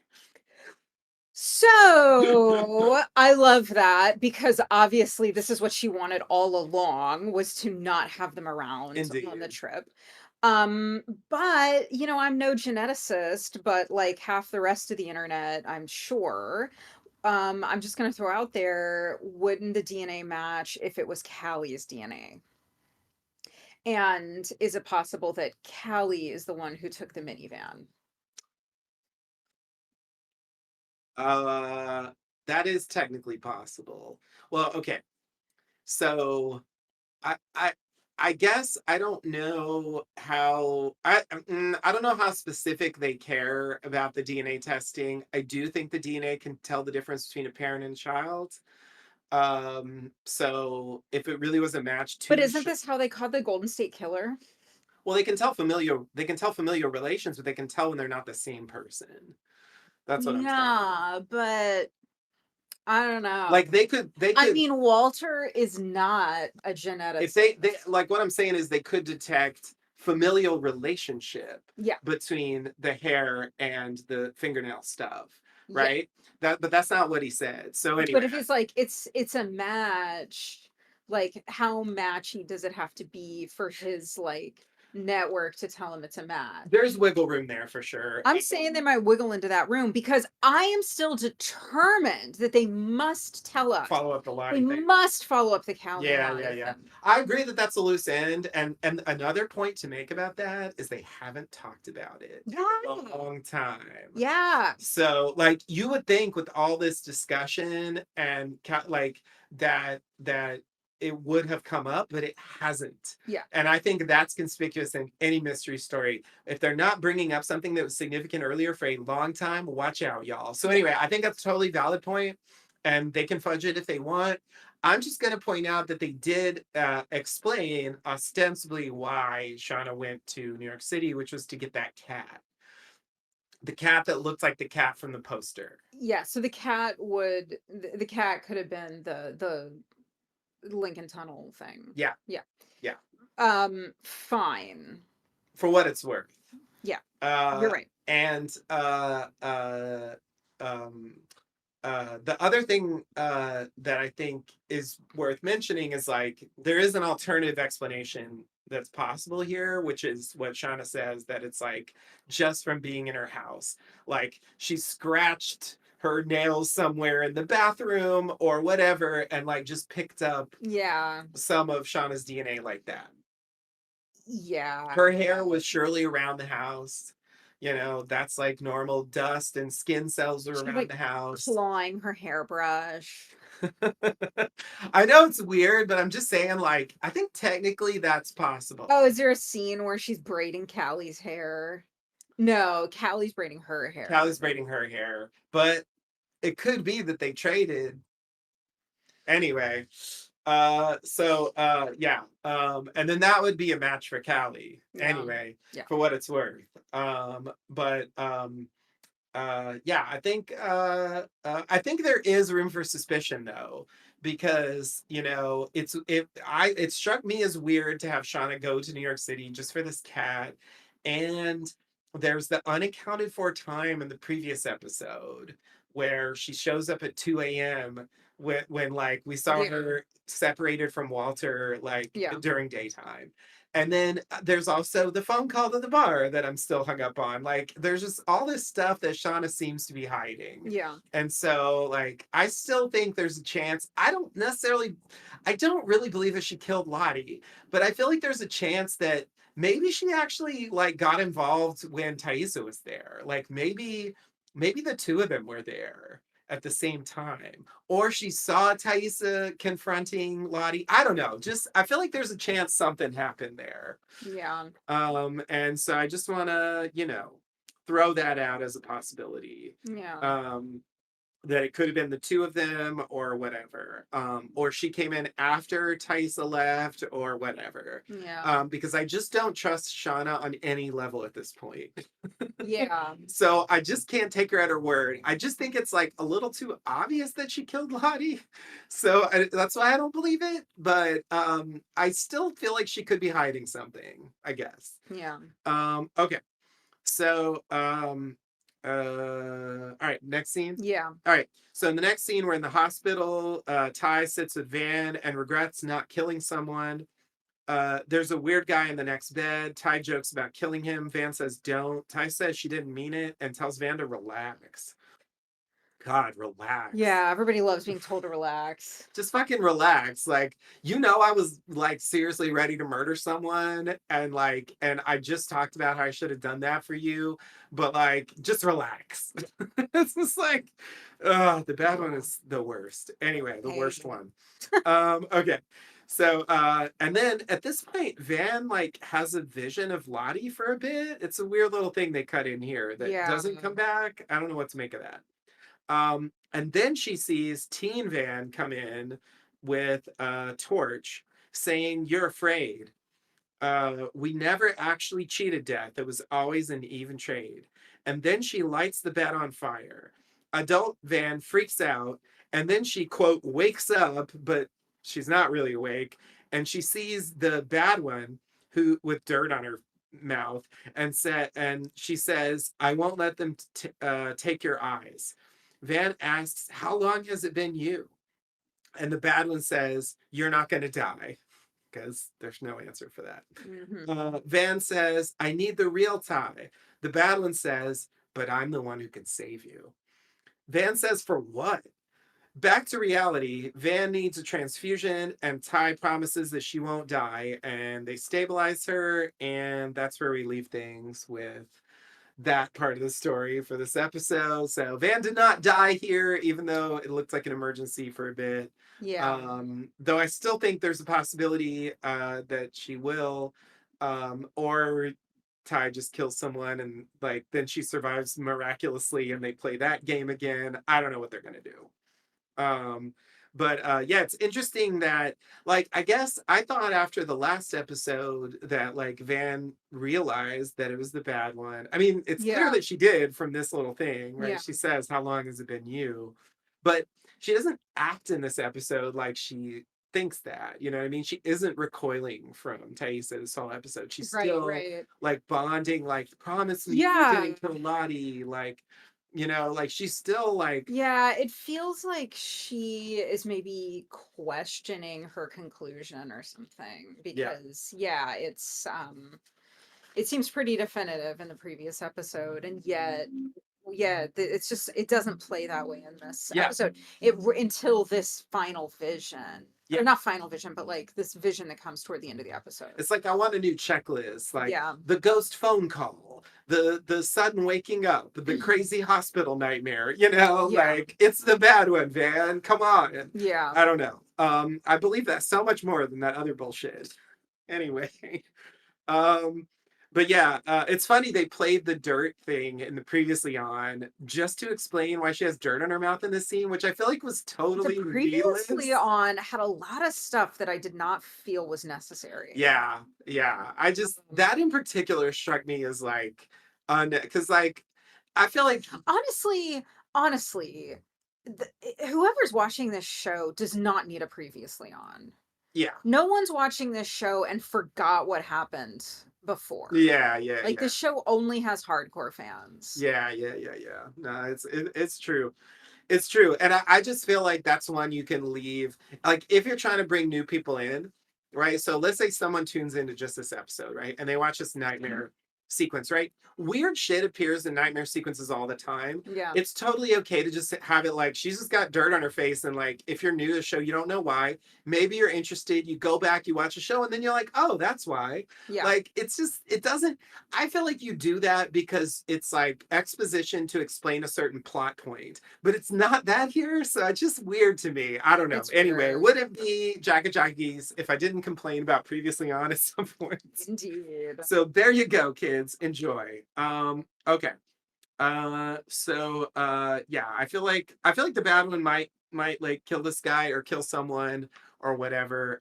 Yeah. But I do think if she killed Lottie, it's like, why isn't Van doing better then? Anyway. It's a Not good that I point. not that I But really did the believe that that is the true thing, but yeah. nonetheless, like just for Thais, I guess, like shouldn't she be more Yeah, concerned I about think that? we talked about this on a previous podcast of would the wilderness love or hate for Lottie to be killed? Is she like Mm-hmm. the ultimate, or would the wilderness punish you for doing it? Right. Yeah. Yeah.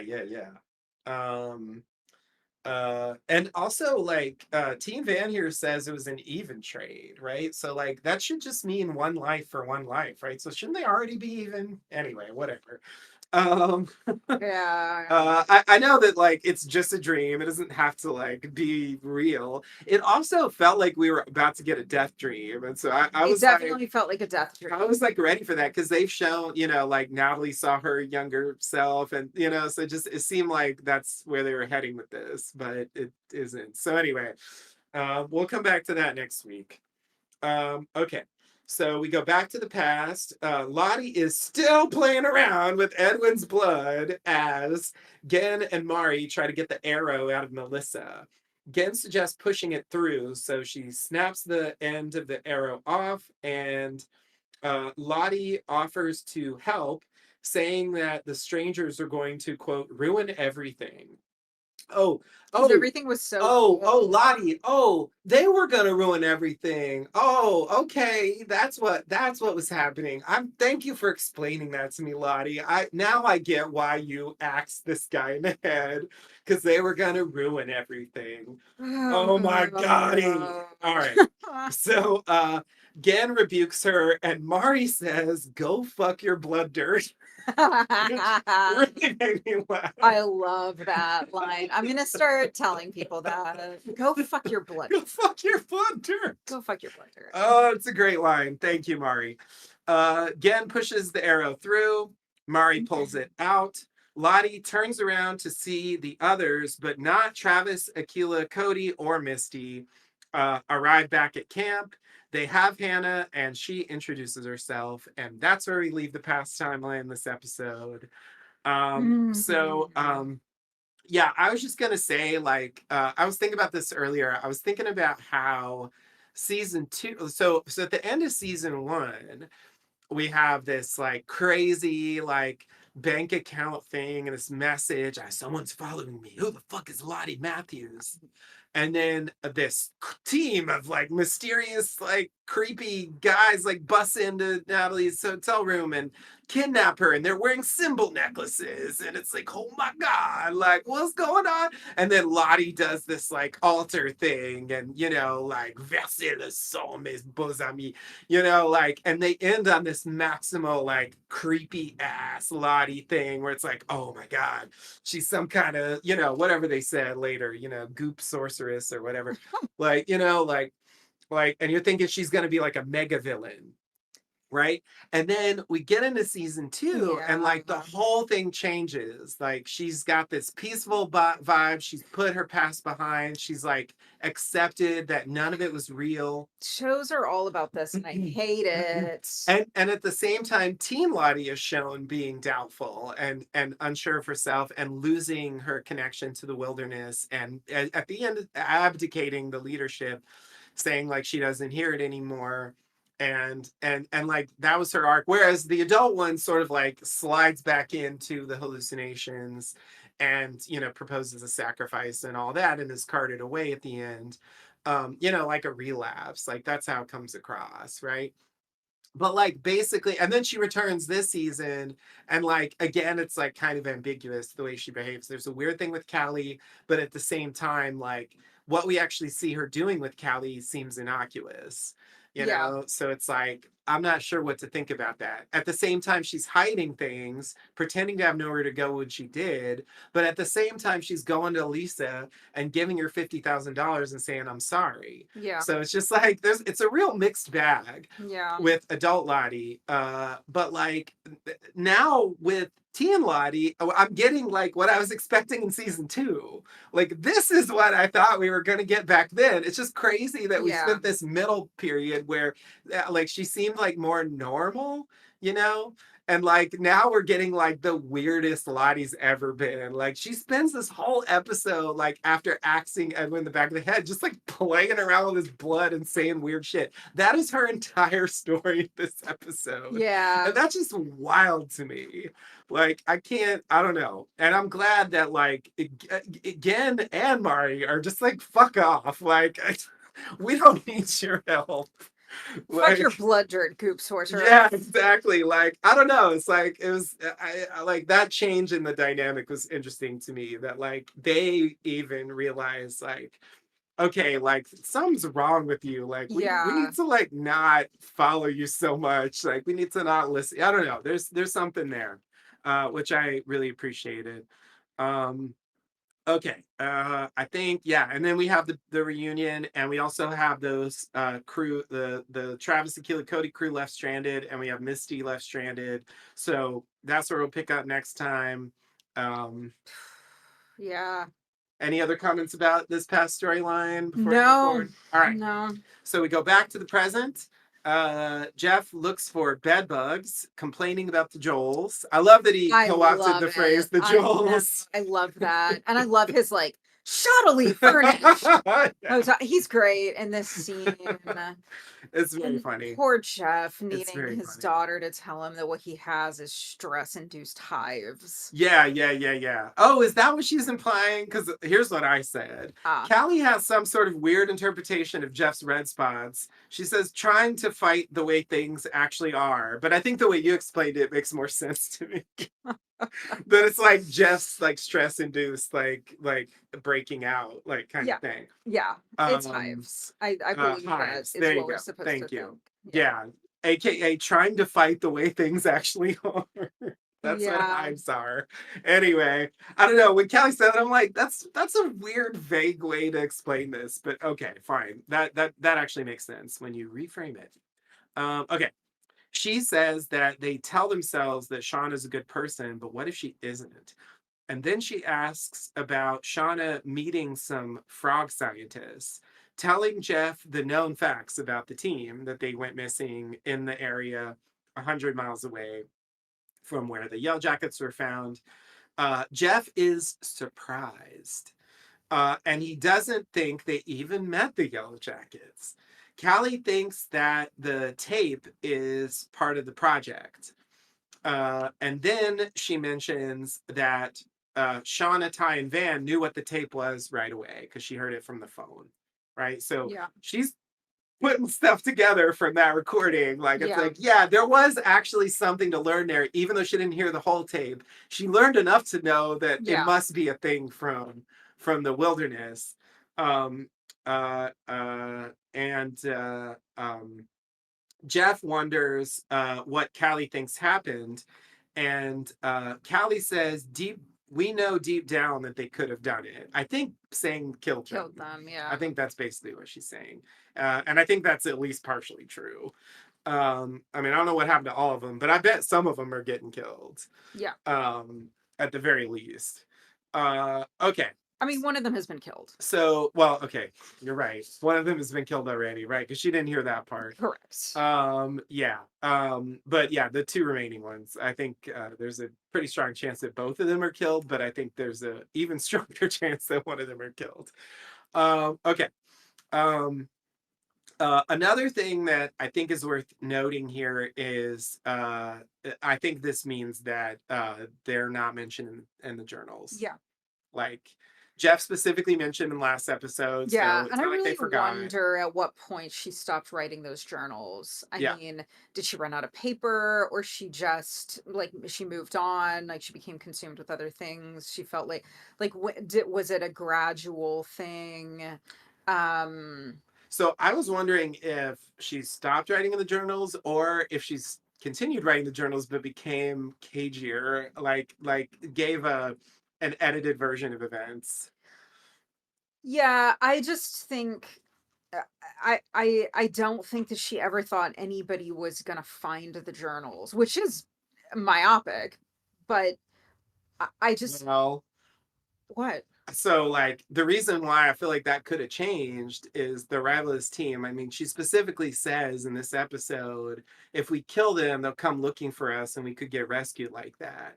So she's got this hope of rescue on the horizon at this point in the story. So I feel like Mhm. this could be a point where she's like, okay, if they find us, I don't want anything incriminating in the journals. So you that's why you go and you burn them. Well, sure.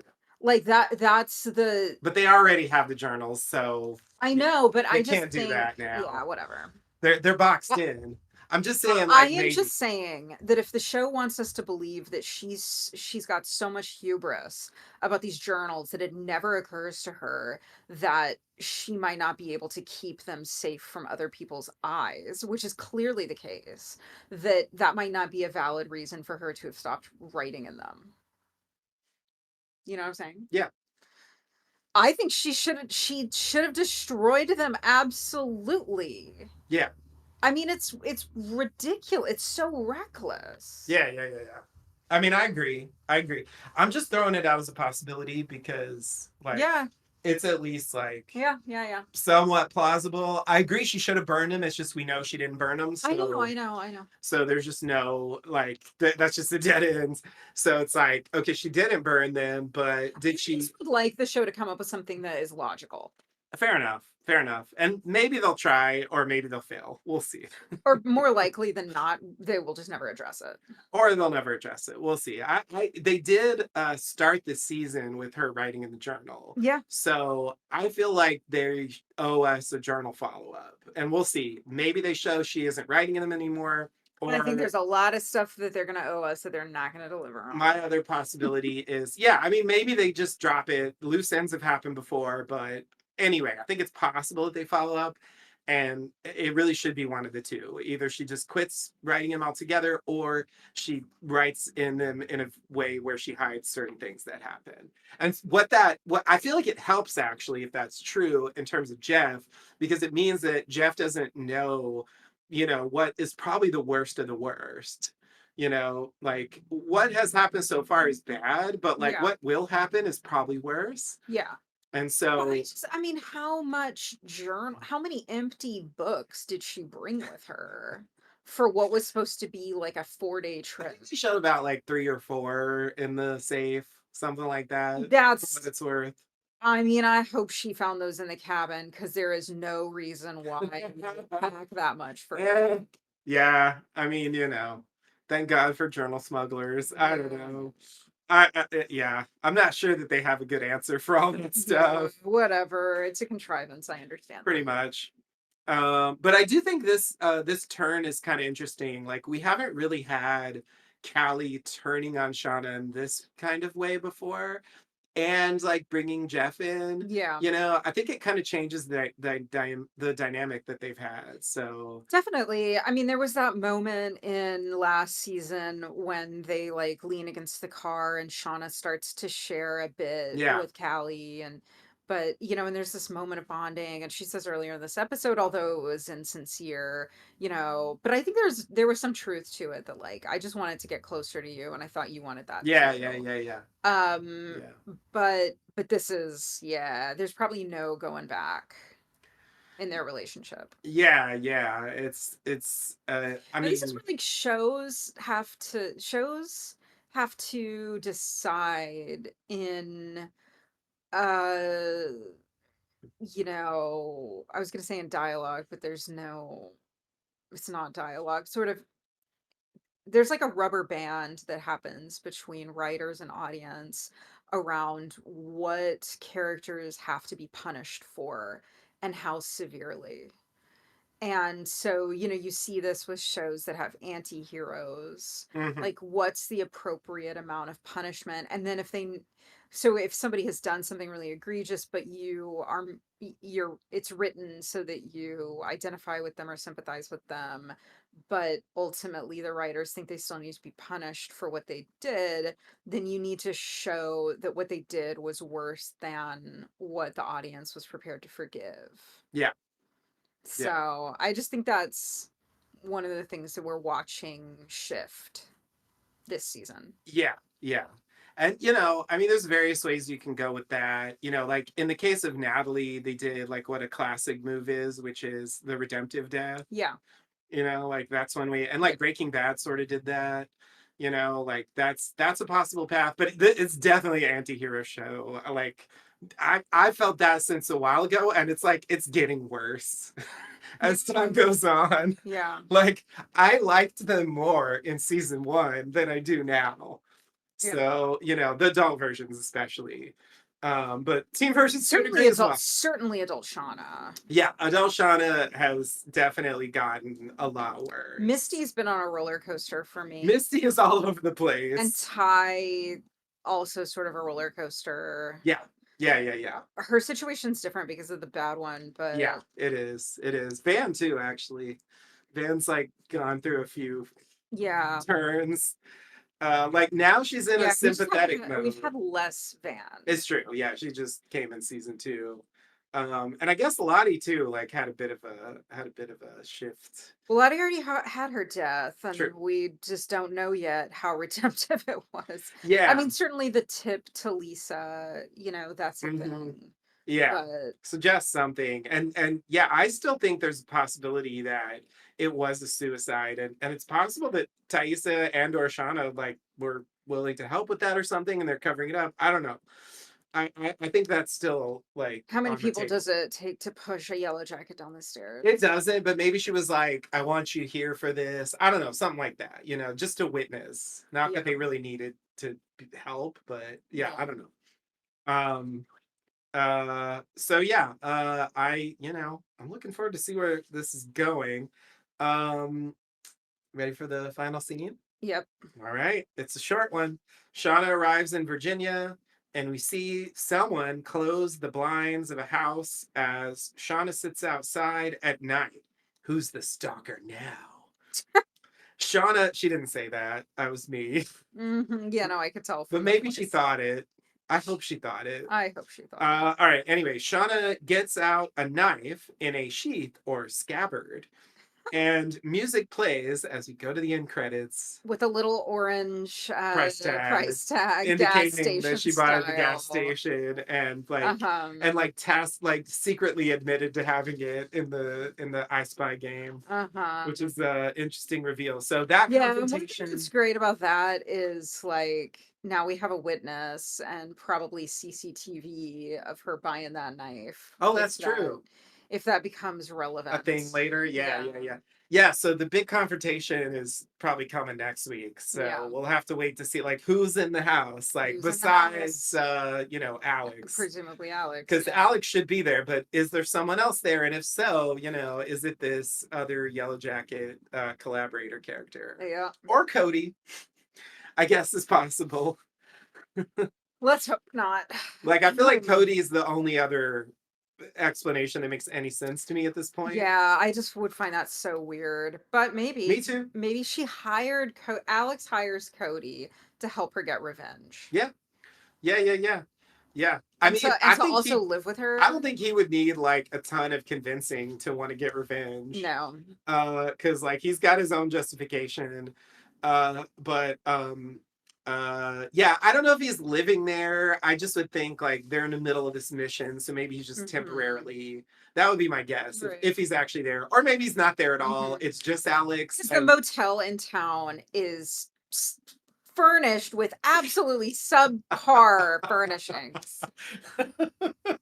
Exactly. Exactly. All right. Well, Yeah. that brings us to the end. So we'll be back next week with whatever fucking trolly jokey ass title they come up with next. Can't wait. But until then, Ribbit, ribbit, ribbit. buzz ribbit.